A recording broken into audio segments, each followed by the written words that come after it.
Pessoal, então voltando, tá? A gente tem então, tipo, continuando então sobre genes mutados, o BCR-ABL, tá, pessoal? Esse aqui eu falei um pouco na aula de hemato, tá? Que é uma translocação do gene 9 e o gene 22, né? O ABL, então, ele é translocado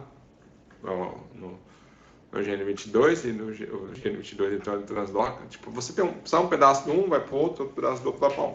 Tá? Então você vê aqui então o translocado aqui, né, o 922 e o gene então chamado Filadélfia, tá?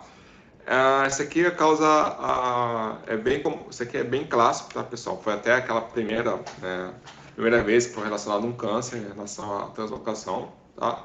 Ele está associado à leucemia, principalmente à mieloide crônica, tá? A HER2, tá? Ela tem a sua expressão geralmente encontrada então em células de mama e ela está aumentada, né? Uma proteína então tem a sua expressão aumentada em, em cânceres de mama. Tá? Aqui então um mecanismo então de tipo, que acaba utilizando o HER2, que é uma proteína então que está bem mais expressada em câncer de mama. Então você tem anticorpos, por exemplo, né, utilização de tratamentos com anticorpos que se ligam a essa proteína, então, fazendo com que então se não me engano, deixa eu ver aqui, liga aqui, ela diminui a transcrição, tá? Então ela acaba esse anticorpo ali, ele acaba tipo impedindo que, por exemplo, essa proteína que ela se ligue, né? Se não me engano, essa é uma proteína aqui que ela está relacionada a, a, a adesão e divisão. Então, se você anticorpo ali, ela acaba anulando tipo, ao anticorpo se ligar nessa proteína, né, nesse receptor ali que está sendo codificado pelo HER2, né, pelo esse gene, a célula não consegue se aderir, não consegue também, ele acaba com a sua divisão prejudicada. A coisa que você ajuda a fazer um controle do câncer.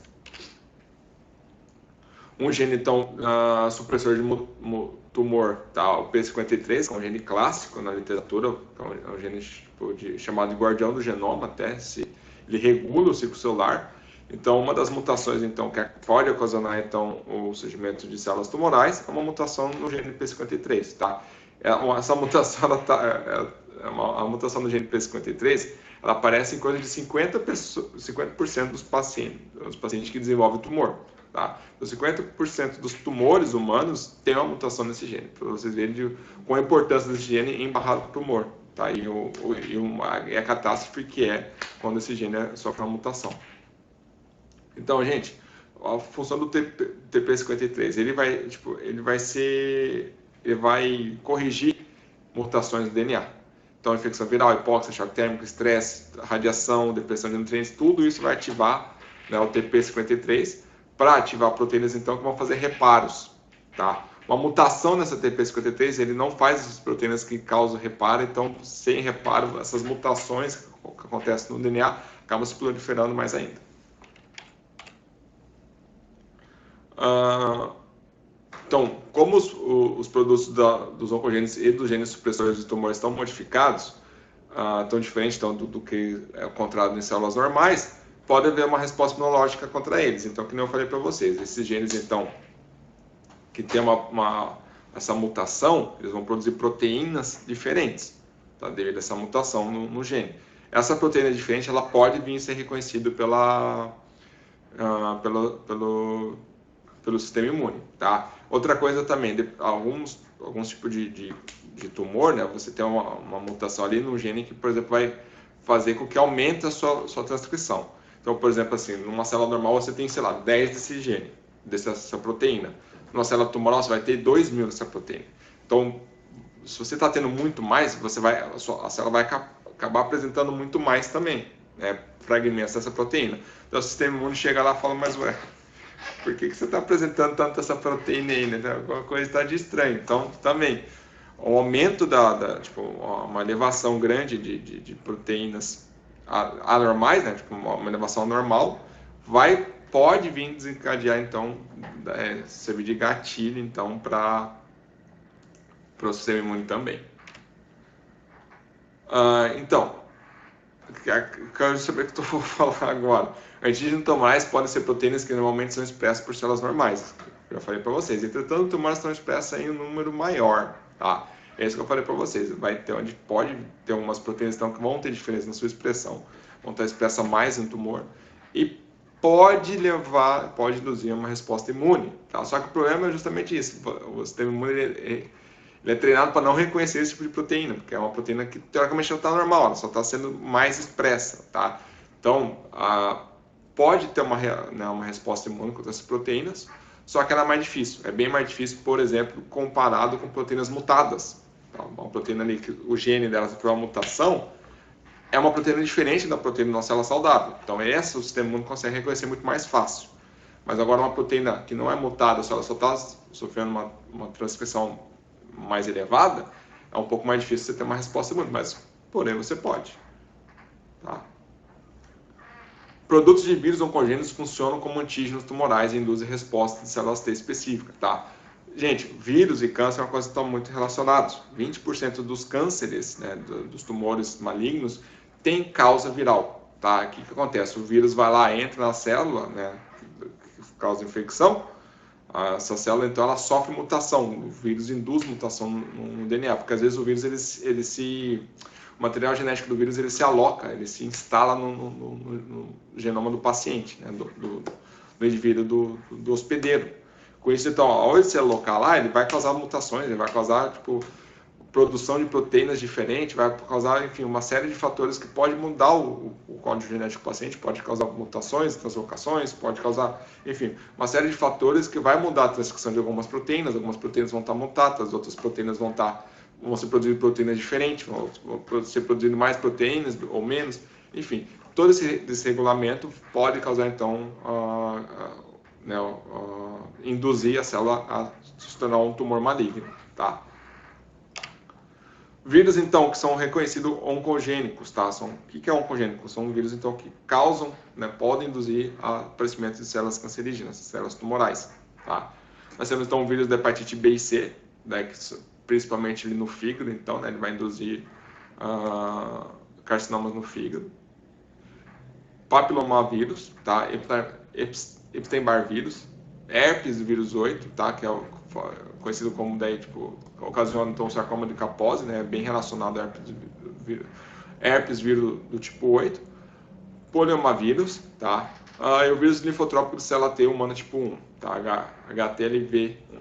Gente, o papilomavírus é um dos que a gente mais estuda, né? Em relação principalmente ao câncer de colo de útero, tá? Esse também é bem famoso, é bem estudado, principalmente em pacientes que são imunodepressivos, né? Com pacientes que são HIV positivos, tá? O vírus da hepatite B e C também eu já expliquei na aula anterior. O HPV, como que funciona o HPV então? O vírus, então, ele infecta, né, as células do colo do útero, tá? Ele se reproduz lá dentro dessas células, ele pode ele pode inserir seu material genético no genoma das células desse tecido, tá? Em 90% dos casos, então, o vírus ele acaba sendo eliminado, principalmente por linfócitos CD8 e anticorpos, tá? Só que, tá, pode acontecer o quê? Do vírus se alojar e ficar no genoma dessas células. E esse DNA do vírus ali alojado no genoma dessa célula induz a mutações que pode levar ao câncer, tá? Então, 0,8% das pessoas infectadas pelo papilomavírus vai desencadear, então, o aparecimento de células cancerosas. Então, essa relação, tá? Além disso, pessoal, né? Além de você ter uma infecção ali do vírus infectando, né, introduzindo material genético novo, material genético da célula do hospedeiro, né, da célula da mulher, no caso, você também tem todo um quadro ali de inflamação, tá, que ocorre ali naquela região, porque você tem um vírus ali, então você está tendo um processo inflamatório. Esse processo inflamatório também pode induzir o aparecimento de tumores. Por quê? Porque o processo inflamatório ali ele vai produzir, vai ter macrófagos ali, vai ter células do sistema imune, vão estar produzindo produtos ali que vão danificar células infectadas e também células saudáveis, tá? E com isso, essa infecção de células saudáveis pode vir induzir, então, algum dano, que pode vir induzir, então, danos em genoma ali, tipo em genes relacionados a oncogenes ou supressores de tumor, que pode desencadear também o aparecimento de células tumorais, tá? Aqui, então, é o sarcoma de Kaposi, tá, pessoal? Esse aqui, então, é bem característico, então, de pacientes que foram infectados pela herpes viral tipo 8, tá? Isso aqui são tumores, tá? Tumores no epitélio do paciente, tá? Também, provavelmente, o câncer, tipo, o vírus inseriu seu material genético na célula do paciente, né? E acabou ocasionando esse tipo de quadro, tá? E, em geral, são pacientes mais imunocomprometidos, tá? Como, por exemplo, pacientes que são HIV positivos, por exemplo, tá? Porque o sistema imune já não consegue controlar a hepatite, a herpes, e com isso ela consegue se proliferar mais, infectar mais células, inserir esse material genético mais células e potencialmente fazer com que aquela célula se torne tumoral, tá certo? Vírus oncogênicos, então, esses vírus tendem a desencadear uma forte resposta, né, do sistema imunológico. Então, o sistema imunológico, tipo, né, vírus, eles conhecem bem, tipo, não, isso aqui é vírus, isso aqui então, geralmente são alvos bem imunogênicos, né? Só que são as pessoas que são mais afetadas daí por esse tipo de vírus, né, por esse tipo de tumores virais, são pessoas, então, com um sistema imune mais comprometido. Por quê? Porque daí o sistema imune não consegue se livrar da infecção viral. Tá? Então, o vírus vai estar ali infectando outras células e inserindo o seu DNA em material genético de outras células, induzindo a mutações que né, essas mutações podem induzir o aparecimento de células tumorais. Tá? Antígenos não confetais, então, são proteínas também, são antígenos, são considerados antígenos tumorais também. Por quê? Porque são proteínas, então, que são expressas só na fase do desenvolvimento fetal. A gente não encontra, geralmente, essas proteínas expressas em adultos, só que em células tumorais elas acabam sendo expressas novamente. Aumenta a sua expressão novamente. Então, tem dois antígenos não confetais bem caracterizados, que são o antígeno carcinomembrinário, que é o CEA, tá? E a alfa-fetoproteína, tá? Conhecido como AFP. O antígeno esse, o CEA, ele tem como função de adesão na membrana, tá? Ele está bem elevado, então, em carcinomas no colo do intestino, no pâncreas, estômago e da mama. É utilizado, ele não é bem utilizado como para diagnóstico de tumor, tá? Você não vai ver, tipo assim, você não vai tentar detectar o CA para diagnosticar tumor, só que você utiliza ele como para monitorar se a pessoa está progredindo com o tratamento, tá? Você tendo uma redução, então, do CA, isso infere que o câncer está regredindo, né? O tumor está regredindo, o que, daí, no caso, é uma boa notícia para o paciente. Tá certo? Marcador de tumor preferido pode dar primeiro prognóstico em paciente com câncer coloretal, tá? Então você acaba ali, paciente que já tiveram, ou paciente que tem uma predisposição, você acaba fazendo rotineiramente, tipo, né, uma dosagem desse antígeno, tá? Para ver se, né, se está aumentando a expressão, provavelmente, então ele pode estar vindo a desenvolver um câncer, daí você vai fazer outros diagnósticos para confirmar, né, que só esse diagnóstico não é utilizado para diagnosticar câncer, tá? E varia de laboratório para laboratório, os seus valores, e fumantes em geral têm níveis mais altos, tá?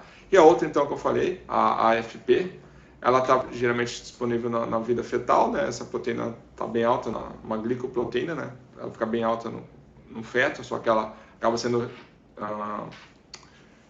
substituída pela albumina, tá? E geralmente ela está elevada em carcinoma hepatocelular, tá? Então,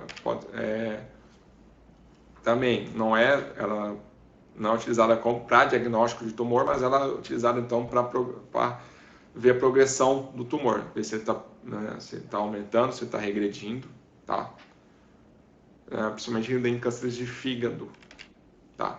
Pessoal, a aula de hoje foi isso, espero que vocês tenham gostado. A aula que vem a gente vai voltar nesse conteúdo, que é um conteúdo bem denso, então, para não ficar uma coisa muito maçante, acabei quebrando em dois, tá? E é isso, qualquer dúvida, manda uma mensagem ali, tá? Uma coisa que eu gosto bastante, então se vocês quiserem discutir, eu sou super a favor, assim, eu gosto, vai ser bem legal se vocês quiserem até fazer uma chamada, alguma coisa do tipo para falar sobre isso. E é isso, pessoal, espero ter gostado e até a semana que vem, tchau!